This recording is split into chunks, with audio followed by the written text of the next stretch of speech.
Welcome back everyone, I'm Val and today we are in one of the most amazing paradises you can find here in Thailand. So in this video I'm going to tell you everything you can do in Koh Kood Island. So let's get right to it.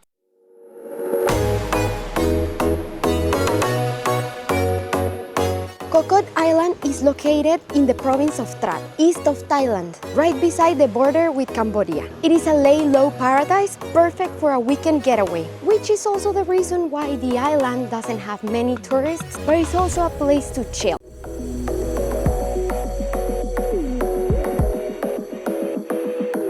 One thing you need to know about Koh Kood is that there is no transportation or no public taxis or anything in the island. The best way to move around is renting a motorbike or walking. This little detail is actually important to keep in mind because unlike some other places in Thailand where you might find public taxis or even some songtails, in Koh Kood you don't even find those. So literally you either rent a bike or walk the entire island because there is no other option. And the easiest way to get to the island is by booking transportation from Bangkok. One tip, book the entire trip together in just one booking instead of booking the transportations separately. Because usually when you book it like that, it includes the connections between the pier in Koh Kood to your accommodation. So basically you have to take a bus from Bangkok to Trat City and then take a ferry from there to the island. In there you will find some tails that are the public transportation in many places in Thailand, these big shared tuk-tuks that will take you to your accommodation. To go back from the island is the same idea, so just book the entire transportation back to Bangkok and it will include pickup from your accommodation to the pier in Koh Kood.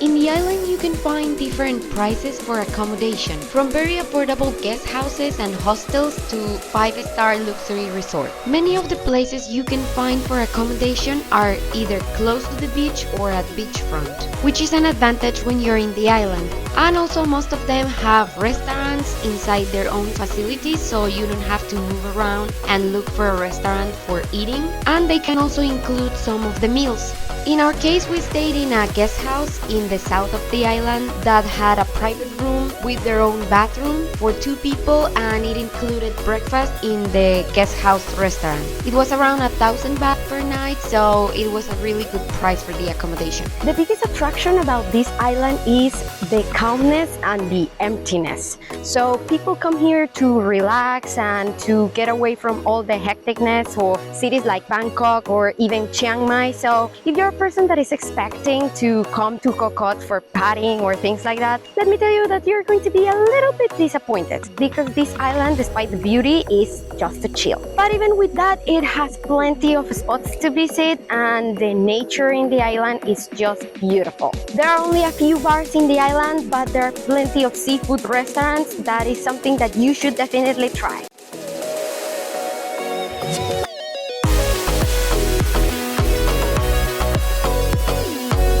For our trip, we decided to stay 3 nights and 4 days, which was more than enough for everything we wanted to do in the island since it is so small. So we left 2 days for getting to the island and going back to Bangkok, and 2 days for seeing the entire place. On our first day, we went basically to the beach and tried seafood, which is something you must definitely do when you visit Koh Kood. And during the night, we just went to a bar. Remember that the island is for chilling, so everything is very lay low, so that was our first day.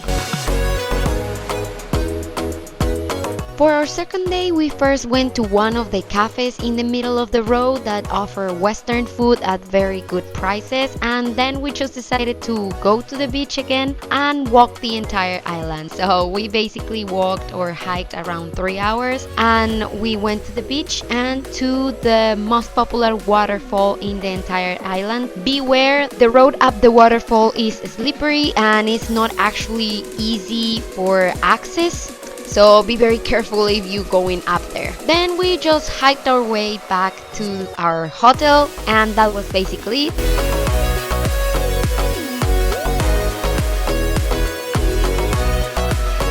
And that's all for today today's video. Don't forget to give me a thumbs up if you like my content and to subscribe and turn on notifications so YouTube keeps helping us grow. Thank you so much for watching this video, and I will see you all on the next trip.